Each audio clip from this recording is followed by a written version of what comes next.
Assalamualaikum warahmatullahi wabarakatuh. Bertemu lagi kita pada sesi pembelajaran pada malam ini menerusi tuition online Perlis Mengaji.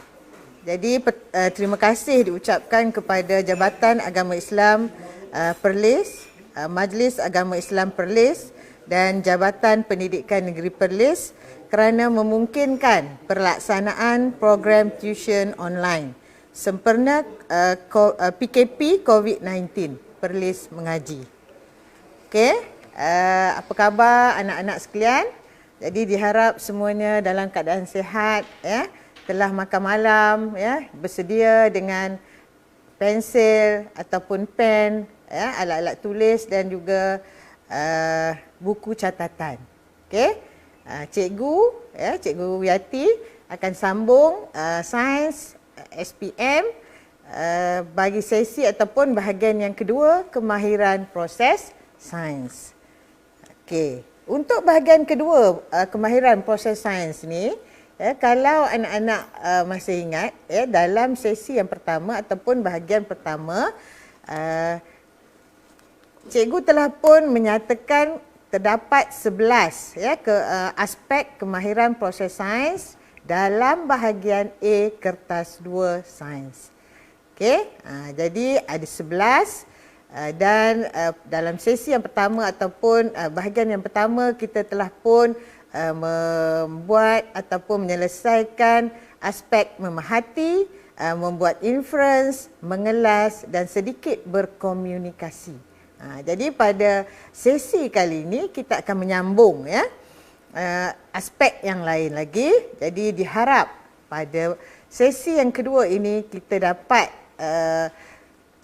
mengupas aspek berkomunikasi yang pertama, yang kedua menggunakan perhubungan ruang dan masa, yang ketiga aspek meramal, yang keempat mengukur menggunakan nombor, yang kelima mentafsir data dan yang keenam mendefinisi secara operasi.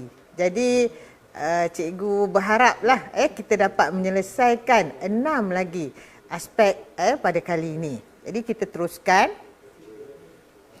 Aspek yang keempat sambungan daripada yang lalu adalah merupakan aspek berkomunikasi.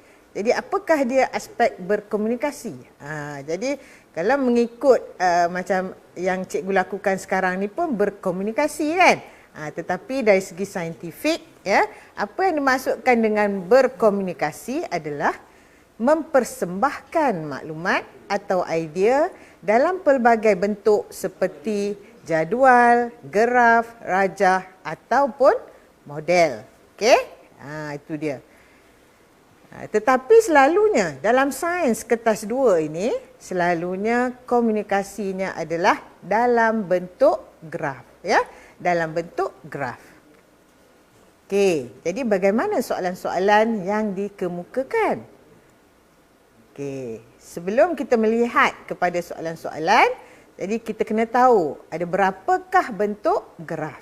Okey, jadi yang pertama graf garis. Graf garis ni pula terbahagi kepada 2. Jadi yang pertama graf garis lurus, okey.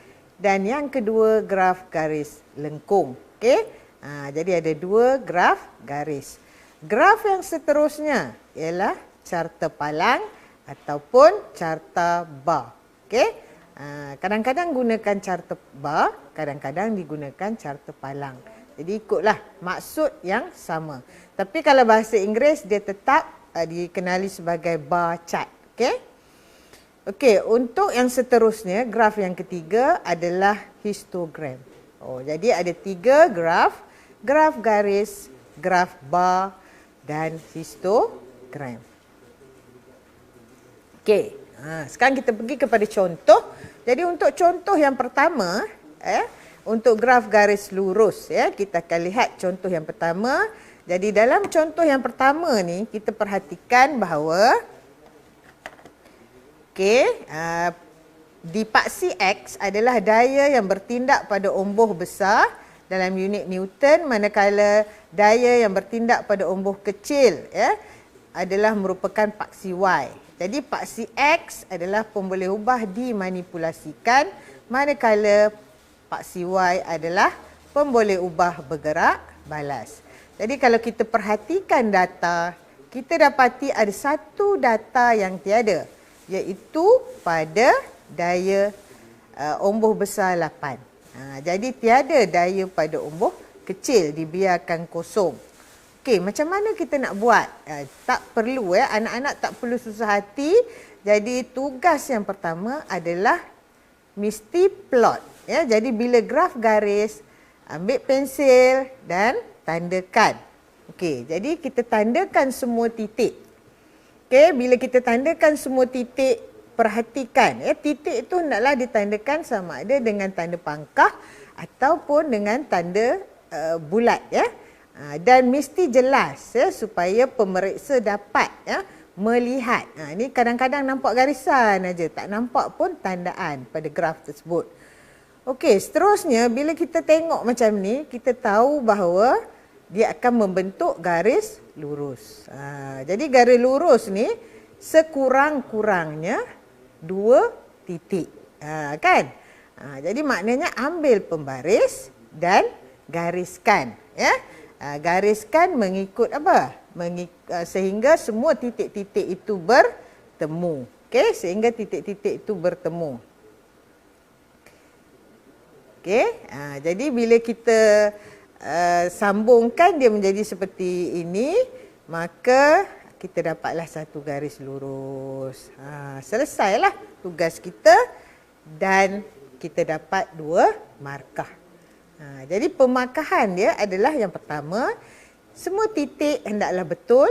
Okey, jadi ada 4 titik, semua betul. So 1 markah. Dan yang kedua, graf licin. Jadi graf licin maksudnya apa? Maksudnya tidak tidak dibuat freehand. Okey? Okey. Contoh seterusnya adalah graf garis lengkung. Jadi untuk graf garis lengkung ini, kita dapati masa di sini adalah paksi X, iaitu pemboleh ubah dimanipulasi, manakala pemboleh ubah bergerak balas adalah suhu. Jadi ini paksi X, ini paksi Y. Okey, paksi X dan paksi Y. Apa yang kita dapati di sini diberi graf dan kita hendaklah kita hendaklah menandakan titik-titik. Kan? Kita tandakan titik. Jadi rupanya macam ni, titik. Okey, jadi bila kita tengok macam ni, adakah dia akan membentuk garis lurus? Acuk-acukan dengan pembaris, tengok ada lari kan? Di mana dia lari? Di sini kan? 2 ni kenapa lari di situ? Bukan ada kaki kan? Tetapi dia lari di situ kerana pada masa 8 minit dan 10 minit suhunya adalah sama. Suhunya adalah 102. Okey, 102 darjah Celsius sama. Jadi bila suhu sama, dia dah tak jadi garis lurus lah kan? Jadi macam mana nak plot graf ni? Jadi kita akan plot begini. Inilah kita kata graf garis lengkung. Okey, dapat berapa markah? Dapat 2 markah. Yang pertama, titik ditandakan dengan betul. Yang kedua, graf hendaklah licin. Apa maksud licin tu? Maksudnya dengan sekali dengan sekali kita jangan angkat tangan maknanya kita buat graf ni gunakan pensil dan terus lukis barulah kita dapat graf yang licin, yang cantik okey, boleh kita teruskan. Okey, itu penerangan tidak guna pembaris jadi maknanya kita menggunakan freehand. Selalu kita kata freehand. Freehand Okey. Graf soalan yang sama tetapi diplot berbeza. Apa yang berbezanya? Cuba perhatikan berbeza kerana di sini pada titik 2 yang akhir ni, cuba nampak di sini, ya, anak-anak tengok ini adalah garis lurus. Okey? Jadi ini adalah garis lurus. Jadi dia sambung semua pakai pembaris. Jadi bila disambung semua pakai pembaris, graf ini tidak licin. Jadi pangkah. Bukan salah, sekali lagi kata salah pula, pangkah, bukan tidak maksud cikgu, bukan tidak, kadang-kadang orang sekarang ni suka short form, dia X tu tidak, jadi maknanya ini salah, jadi kerana apa salah? Kerana graf tidak licin. Okey, dari segi graf licinnya tak betul. Jadi dapatlah 1 markah saja. Rugi tak? Rugilah kan? Kita nak mesti dapat markah penuh. Okey? Okey, sorry jadi pada yang ditandakan bulat dengan biru ni, sepatutnya apa? Ada curve, ada lengkung. Itulah kesilapannya. Okey? Kalau murid ini menandakan ataupun dia padam sikit, dan disambung menggunakan tangan, maka akan orang kata dapatlah graf garis lengkung. Okey?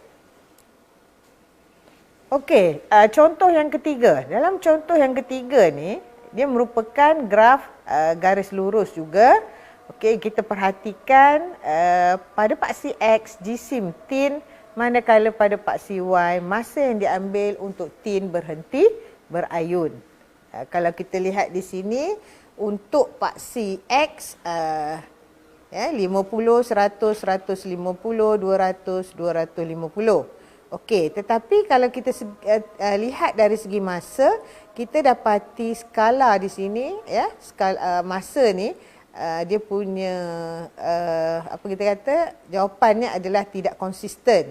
Maknanya daripada 5 dia pergi 10, okey, kemudian dia pergi 16. Selalunya 5, 10, 15, 20, 25, kan? Okey, tapi kita tak ada masalah. Ini adalah eksperimen. Jadi kita kena plot lah ikut kepada data yang diberi kepada kita, kan? Jangan bimbang.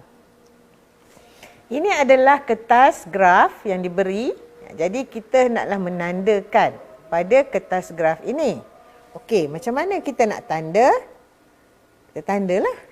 Kan cikgu kata tadi, untuk graf garis, kita kena tanda dengan sama ada tanda pangkah ataupun tanda bulat. Jadi pastikan tandaan itu adalah jelas. Okey, jadi kalau tengok ini, nampak graf garis lurus. Jadi kita kena ambil pembaris, dan sambungkan. Okey. Jadi nampak, adakah semua titik itu melalui pembaris? Adakah pembaris melalui semua titik? Terbalik cakap, kan? Tidak, kan? Okey. Jadi apa yang berlaku di sini adalah pada jisim 150, nampak titiknya terkeluar ke atas, dan pada jisim 200 juga titiknya terkeluar ke bawah. Boleh ke? Betul lah. Inilah cara yang betul untuk memplot graf. Iaitu kita kena ambil kira keseimbangan, kan? Keseimbangan. Jadi graf tu garis lurus kena seimbang. Kita kena abaikan titik. Okey? Kita abaikan titik. Jadi titik tu mestilah kita abaikan berdasarkan sebelah atas dan sebelah bawah garisan tersebut. Jadi di sini kita abaikan satu titik di sebelah atas dan abaikan satu titik di sebelah bawah untuk mendapatkan graf garis lurus yang seimbang. Kan? Ni kita belajar, kan? Okey, baik. Apabila kita dapat lukis graf ni, maka titiknya memang dah betul, kan?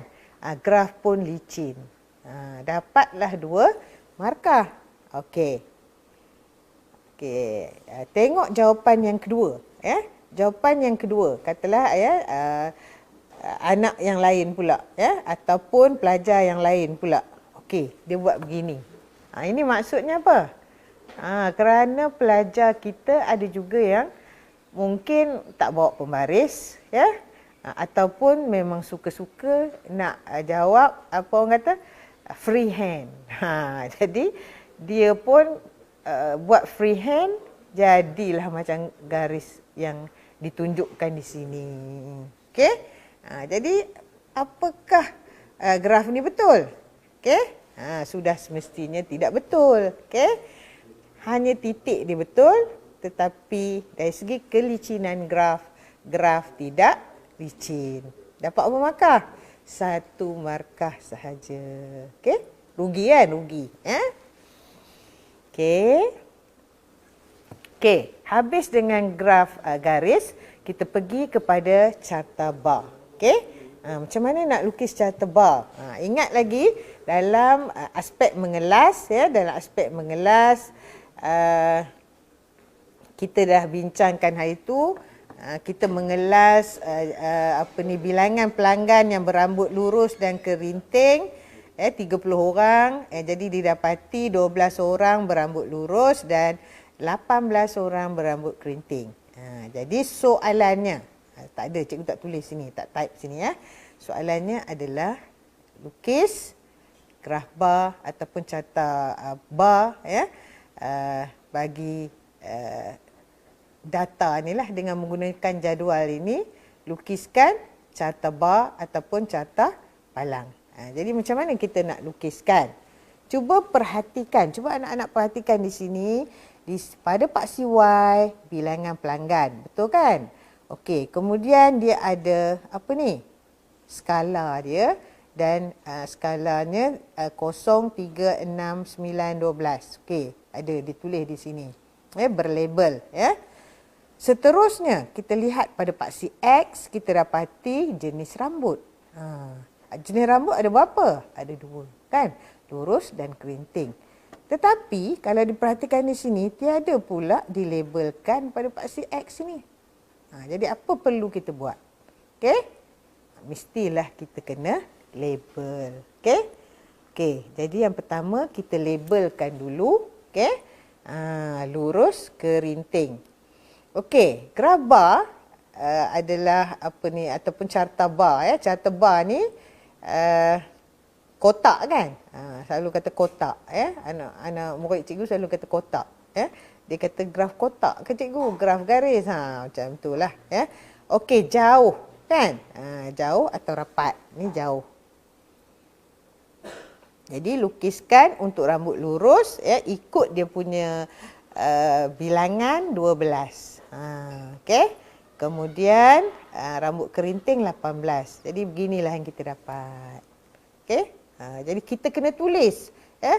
Kita kena tulis label untuk jenis rambut pada paksi X. Okey. Jadi untuk mendapat 2 markah, yang pertama titik hendaklah betul. Okey, betul kan? Okey. Yang kedua, paksi X. Bukan tak tu, ya. Paksi X. Ini adalah paksi X, ya. Paksi X berlabel. Dan yang ketiga, syarat yang ketiga adalah lebar bar mestilah sama. Tak bolehlah ada satu kecil, satu besar, kan? Tak boleh, ya. Okey. Baik. Sekiranya lah, katalah, ya, anak-anak tersilap, kan? Silap bubuh yang lurus 13, yang kerinting 17. Jadi dah salah lah dari segi data ni tadi, pengelasan tu salah, kan? Okey. Tetapi bila diplotkan ikut yang jadual yang anak-anak buat tu tadi, iaitu rambut lurus lukis 13, rambut kerinting ni 17, kan? Jadi di sini ditandakan 17 kat sini, manakala yang lurus ni 13 di atas ni. Jadi dapat juga markah sebab yang ini adalah aspek melukis graf. Kita lihat kemahiran aspek melukis graf. Dapatlah markah, jangan bimbang, ya. Saya kata, alah aku salah lah bila keluar daripada Dewan Peperiksaan, kan.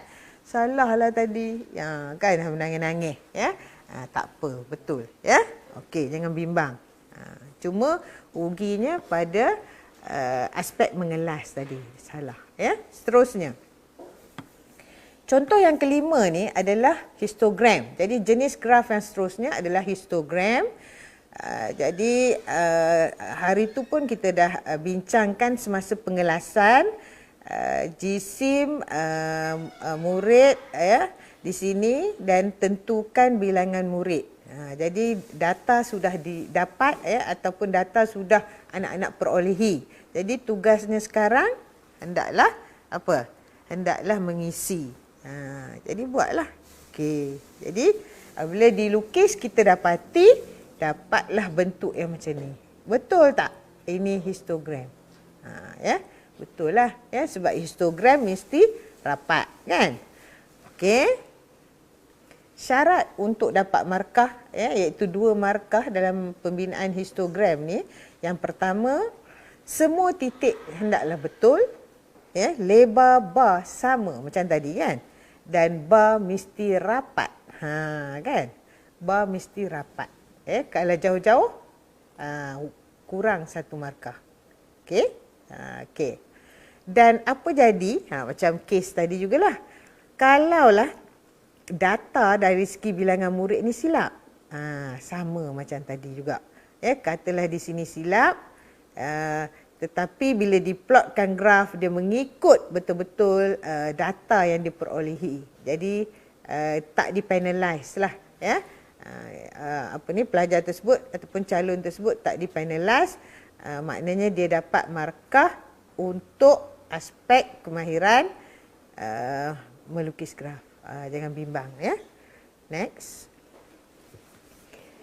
Jadi cikgu harap dengan penerangan bentuk-bentuk graf tadi dapat mengukuhkan lagi kefahaman kamu tentang aspek komunikasi. Jadi aspek yang kelima daripada 11 aspek ni adalah menggunakan perhubungan ruang dan masa.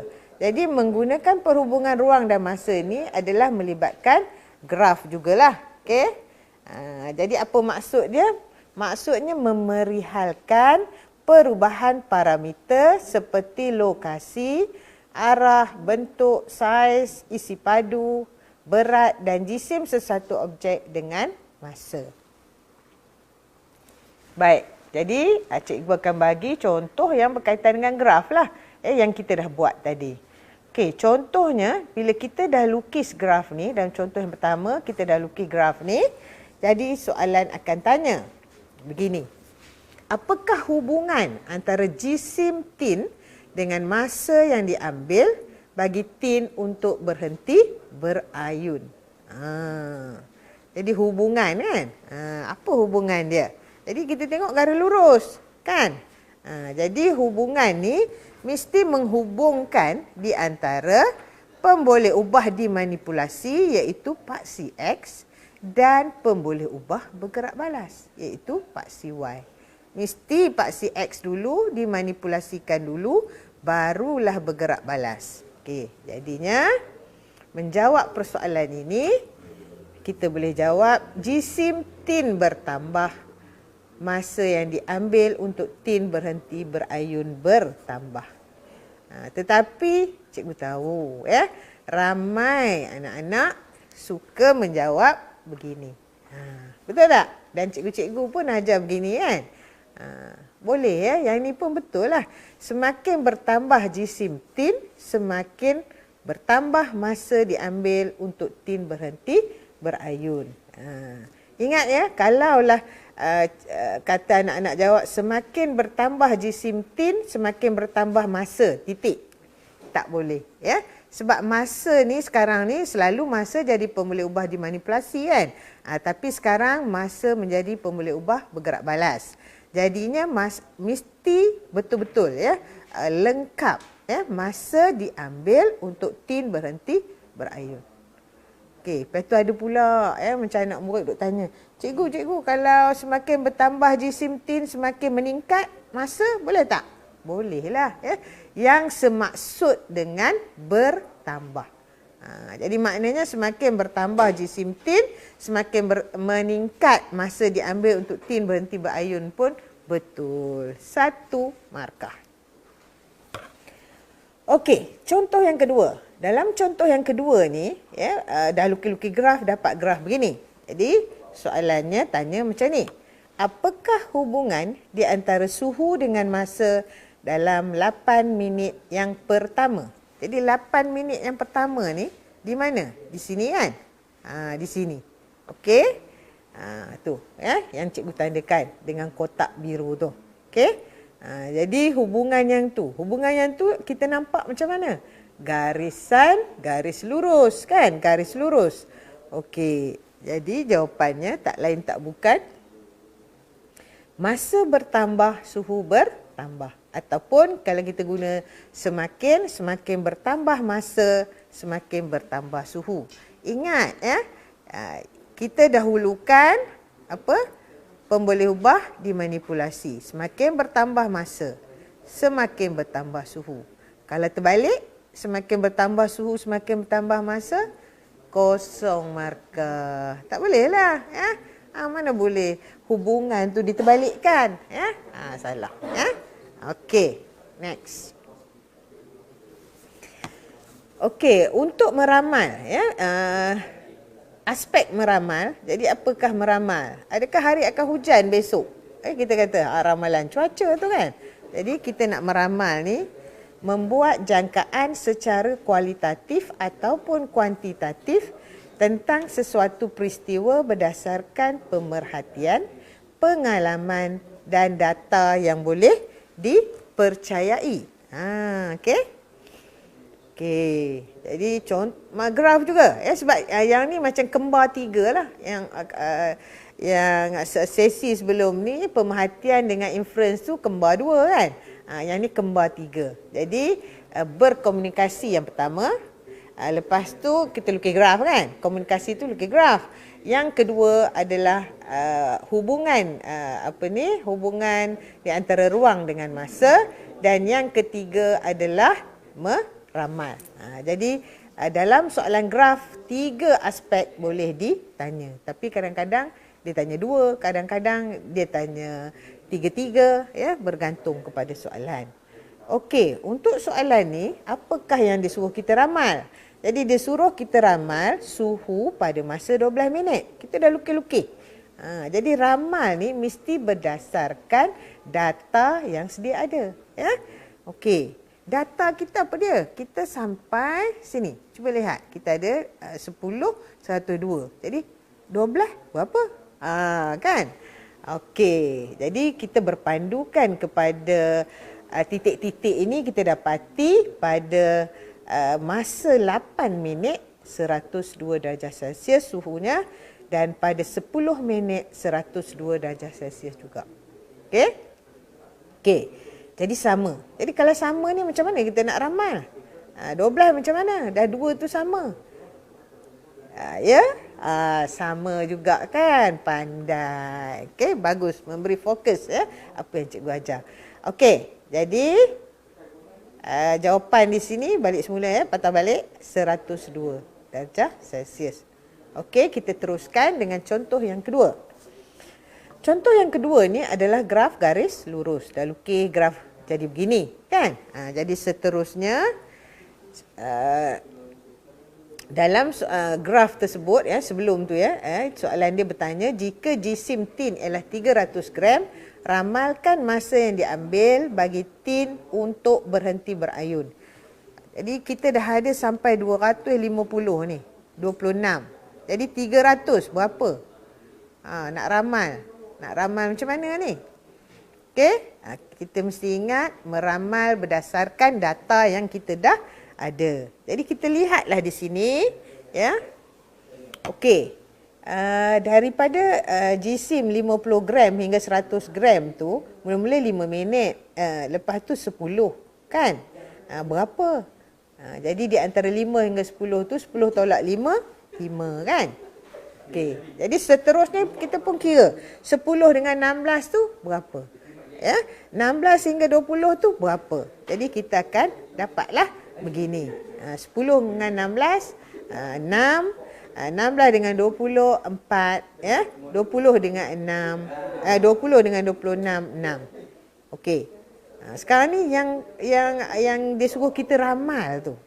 26, lepas tu berapa? Adakah 27? Adakah 28? Adakah 29? Adakah 30? Kan? Macam mana kita nak tahu? Okey? Jadi kita nak tahu, kita mestilah melakukan sedikit pengiraan. Okey? Macam mana kita nak lakukan pengiraan ini? Jadi yang pertama kita tengok di sini dia punya nombor-nombor di sini kan. Jadi nombor di sini 5, 6, 4, 6. Dia maknanya kita dapati dia punya selang tu sama ada 4, 5 ataupun 6. Jadi pertambahan tu sama ada 4 minit ataupun 5 minit ataupun 6 minit. Itu dia pertambahan dia. Jadi pertambahan daripada 250 kepada 300 ni berapa minit? Jadi yang paling kecil 4. Jadi kita tambahlah 26 tambah 4. Jawapannya 30. Mungkin juga 5 kan? 26 tambah 5, 31. Boleh tak 6? Boleh. Ya? 32. Boleh tak 7? Tak boleh. Sebab apa? Data itu tidak ada. Kan? Kita meramal berdasarkan data. Jadi, apa jawapannya cikgu sampai 3 ni? Pilihlah salah satu. Jadi, kalau kamu ramal 30 lah. 31, 31. 32, 32. Okey, jangan sekali-kali menjawab lebih besar daripada 26. Sebab maksud lebih besar tu apa dia? Mungkin 30, mungkin 35, dah salah. Mungkin 40, mungkin 100, tu pun lebih besar. Jadi jawapan lebih besar daripada 26 tidak diterima. Jadi cikgu nak ingatkan untuk aspek meramal, mestilah jawapannya nombor. Okey? Nombor. Okey. Nombor, no? Ingat. Numeral. Okey. Ini soalan bukan graf. Okey. Jadi cikgu baca soalan Sekumpulan murid menjalankan aktiviti untuk menyediakan adunan roti dengan menggunakan resipi berikut. Jadi bahan-bahannya 50 gram tepung gandum, 15 gram gula, 5 gram yeast, 20 ml air sejuk dan 15 gram mentega. Masukkan tepung gandum, gula, mentega dan yeast ke dalam mangkuk adunan. Baca resipi pula sedap lah, duk PKP. Asyik makan Okey, 2. Tambahkan air sejuk dan uli adunan hingga menjadi dough. Bahagikan dough kepada dough A dan dough B yang sama saiz. Mesti malah lah kan. Letakkan dough A di atas meja dan dough B dalam peti sejuk. Okey, itu yang dimanipulasikan letak dalam tempat yang berbeza pada suhu yang berlainan dan biarkan dough A dan dough B selama 30 minit. Jadi selepas 30 minit pemerhatian direkodkan dalam jadual. Kita dapati ni dia. Pada suhu 30 mengembang. Dough tu dah mengembang. Pada suhu 5 dalam peti sejuk lah ni. Peti sejuk tiada perubahan. Tak jadi apa. Tak jadi roti lah. Okey. Okey. Soalannya. Ramalkan apa yang akan berlaku kepada dough A jika air sejuk dalam langkah 2 bagi prosedur itu digantikan dengan air mendidih. Terangkan jawapan anda. Okey, 2 markah. Kalau tadi ramalan tu 1 markah saja. Tapi ini 2 markah. Dan soalan ni kalau anak-anak perhatikan tadi panjang kan? Panjang soalan ni. Ini adalah soalan kebat lah. Kebat. Dia situasi sebenar dalam kehidupan seharian kita. Okey, air mendidih. Air mendidih tu apa dia? Kan? Dia tak sebut suhu. Dia kata air mendidih. Jadi, kita dah maklum bahawa air mendidih pada suhu 100 darjah Celsius. Panas kan? Panas. Jadi, apa akan jadi? Agak-agak, apa akan jadi? Okey. Jadi, jawapannya dough tidak mengembang. Tak kembang lah sebab kita kena lihat soalan ni ya, dia punya pun boleh ubah bergerak balas yang kita boleh ukur ya, adalah ni lah ya, mengembang dengan tiada perubahan ya, pun boleh ubah bergerak balas dia ya. Keadaan doh ya. Jadi keadaan dia ya, mengembang ataupun tiada perubahan. B tak ada perubahan, letak dalam peti sejuk. Okey. Jadi sekarang ni tidak mengembang. Tetapi kadang-kadang anak-anak ni dia tak biasa buat roti ataupun dia fikir dia fikir banyak kan. Dia kata letak dalam air mendidih apa jadi cair. Jawapan-jawapan yang begitu ya. Bukan saintifik lah ya. Cair, lembek dan sebagainya. Jadi jawapan tu salah ya. Dia kena jawab doh tidak mengembang. Okey. Kenapa doh tidak mengembang? Itulah penerangannya. Jadi baru dapat 1 markah. Jadi untuk mendapatkan 1 markah lagi adalah doh tidak mengembang kerana yeast mati ya. Kerana apa? Air mendidih pada 100 darjah Celsius kan. Yeast akan matilah ya. Okey. Baik, jadi dapatlah 2 markah.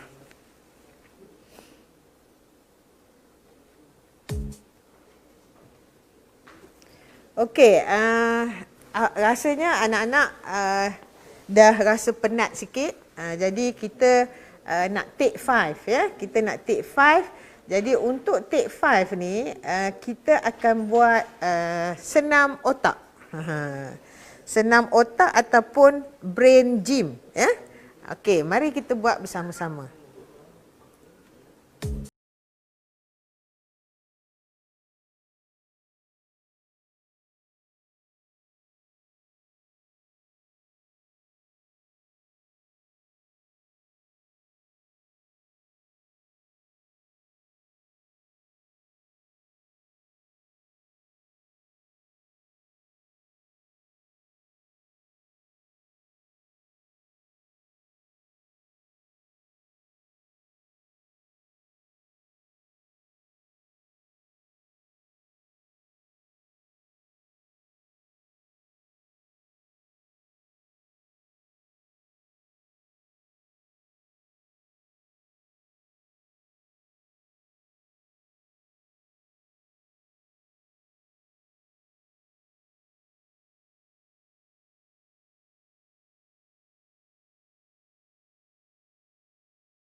Okey.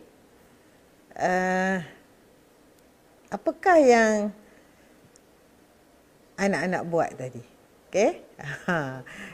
Saya pun ataupun cikgu pun baru tahu tentang ni. Cikgu saya cari untuk take 5 ni lagu, tapi cikgu baru jumpa. Jadi ini dikenali sebagai senam otak ataupun brain gym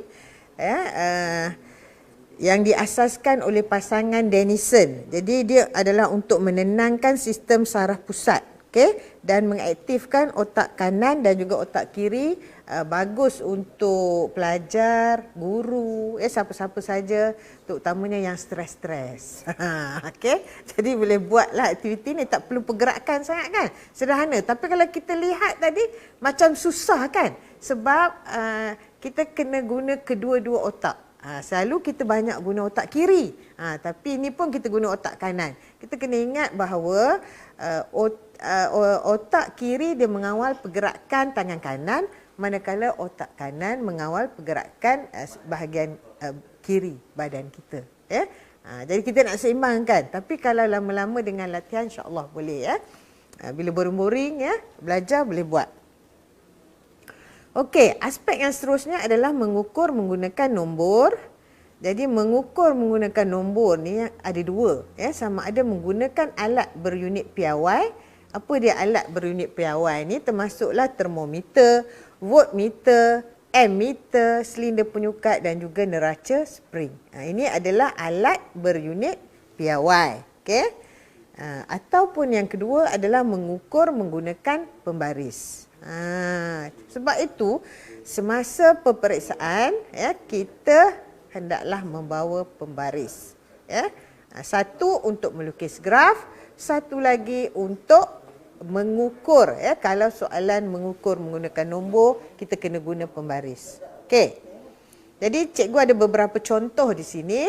Contoh yang pertama, apa ni? Alat pengukuran apa ni? Ini adalah termometer. Jadi kita nampak bacaan akhir, dua bacaan akhir di sini. Jadi macam mana kita nak baca? Tentukan bacaan akhir bagi termometer ini. Jadi untuk termometer dia ada mercury kan. Jadi mercury ni dia apa kita kata mumbung di atas ni jadi kita ambil yang di atas. Kita ambil yang di atas, kita baca yang di atas. Jadi berapakah bacaannya? Jadi kita mesti membaca pada meniscus. Kita panggil meniscus. Jadi 25 darjah Celsius. Kita ambil, jangan baca yang di atas sebab ada juga murid ataupun anak-anak yang tersilap, iaitu buat 24. Baik, yang di bawah 35. Bukan 34 35. Baik, selesai. Contoh yang kedua, ini ke bawah pula dia punya ni dia punya aras pergi ke bawah.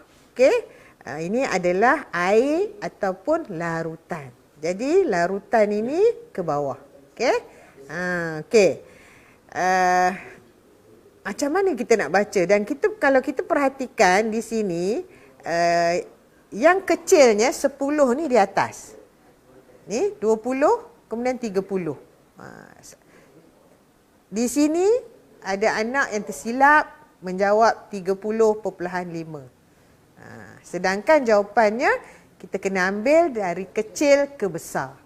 Ingat, dalam pengukuran mesti dari kecil ke besar. Jadi 20.5 bukan 30.5 Ingat maksud cikgu tadi 25 bukannya 35 perpuluhan pula sebut jadi jawapannya 25 cm padu. Contoh yang ketiga ini adalah ammeter. Ada dua eksperimen di sini, rajah 1.1 dan rajah 1.2. Jadi untuk yang pertama 0 ampere, untuk yang kedua 0.4 ampere. Jadi macam mana kita nak baca ni? Ni menunjukkan jarum ya. Ini adalah jarum ammeter. Kita dah tahu bahawa pemerhatiannya terpesong. Sekarang kita nak ambil ukuran. Jadi kita lihat senggatan di sini ada 5 senggatan. Jadi maknanya di antara 0 dengan 1 bahagilah dengan 5 kan. 1 bagi 5 0.2. Jadi setiap satu senggatan 0.2 maka dia terletak pada 2 maknanya 0.4 ampere. Okey, kalau tak letak unit boleh ke? Tak letak unit boleh ya. Itu lebih baik daripada meletakkan unit yang salah. Jadi kalau letak unit salah memang salah. Okey, seterusnya. Contoh yang keempat ya, contoh yang keempat adalah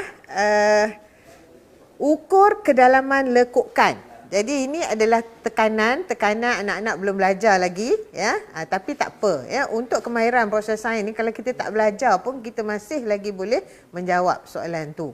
Sebab dia nak kita ukur ni saja ya. Dia nak kita ukur kedalaman. Jadi kedalaman tu yang ni, yang cikgu tanda dengan merah. Ni dia kedalaman. Ni dah terlebih ya, sudah terlebih sudah. Okey. Tetapi malangnya ada anak-anak tersilap. Sebab apa? Dia ukur ni, lebar ni. Lebar lekukan. Jadi bila ukur lebar ni salah lah, yang ni pula jadi lebih besar ya. Jadi yang ini boleh ditentukan daripada rajah tu sendirilah ya. Sebab nanti gunalah pembaris bila menjawab soalan. Soalan ni adalah soalan tahun-tahun lepas ya. Cari. Okey, contoh yang kelima ini adalah neraca spring. Sebagaimana macam tadi ya, kita ukur apa ni air tadi kan, bukan air ya, gas tadi ya. Sekarang ni kita dapati bahawa dia ada menunjukkan sengatan di sini. Jadi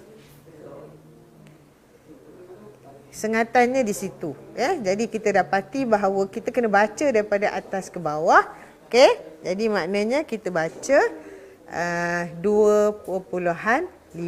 Ini adalah berat objek dalam air, 2.5 Newton. Okey. Ukur panjang daun ya, ukur panjang daun. Okey. Okey, cikgu nak patah balik yang tadi kejap ya. Maaf. Yang ni isi padu gas tadi ya, isi padu gas tadi ya. Tadi cikgu kata ni air kan, sebab gas ni diperolehi daripada kaedah sesaran air.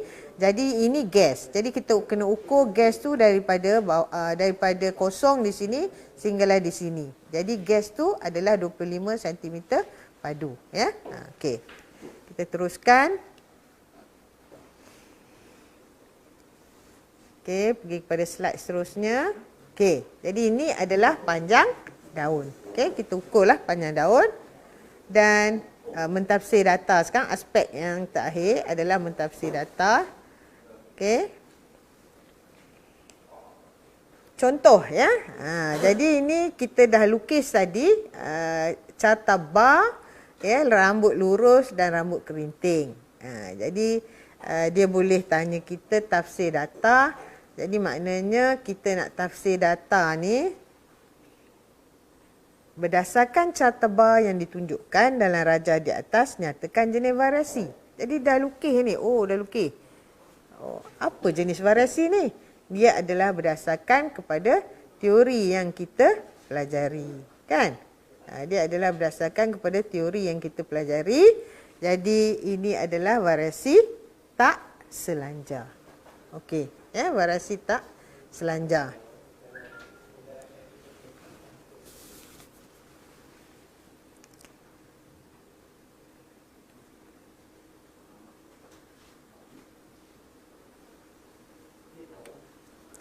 Okey, cikgu rasa untuk hari ini ataupun untuk kali ini cukuplah kita sampai di sini. Sebab kalau kita nak sambung kepada pemboleh ubah, kita tak cukup masa ya. Kita tengok sebab pemboleh ubah ni dia panjang sikit. Dan dia ada kembar dia. Pemboleh ubah ni kembarnya adalah hipotesis. Okey. Jadi diharapkan dengan perbincangan ya, ataupun kupasan tentang aspek-aspek yang kita dah pelajari pada kali ini, Diharapkan anak-anak dapat membuat latihan-latihan di rumah, ya. Kemudian bolehlah berhubung dengan cikgu masing-masing, cikgu sains masing-masing. Okey? Okey. Dan kita akan bertemu lagi dalam sesi yang ketiga ataupun kemahiran proses sains kali yang ketiga. Okey. Jadi sebagai pesanan terakhir, ya. Jangan lupa, okey, duduk rumah, stay at home, hapuskan COVID-19. Thank you frontliners Perlis mengaji. Sekian, wabillahi taufik wa hidayah. Wassalamualaikum warahmatullahi wabarakatuh.